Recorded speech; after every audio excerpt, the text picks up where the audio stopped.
So now back to my virtual machine, which is empty. So I just go on net and I press on start, meaning I'm turning the computer on for the first time with the new features that we just installed. So it will take some time for it to come up. So let's just give it a few seconds.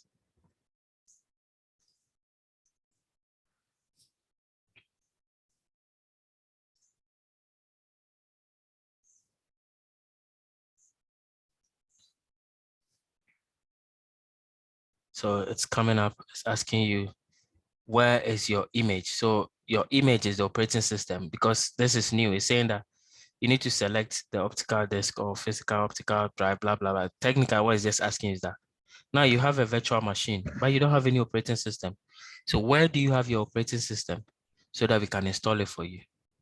Because I already have it somewhere, it's finding it. But normally you need to have it somewhere on your computer. So you'll be looking for it, mine detected it and it's processing it, blah, blah, blah.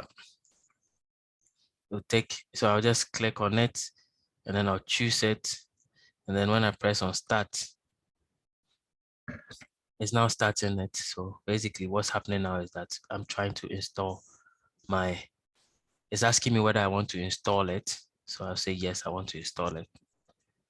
So basically I'm installing an operating system inside my operating system. So if you could see down here, it's saying that we have a few things. It's having the hard disk. This is the hard disk that we allocated. It's having a few components. It has its own drivers. It has its own audio. It has its own adapter for the networking so that you can go on the internet inside there as well. So if I connect my USB stick, it should find it also in the virtual machine. That's what it's telling me.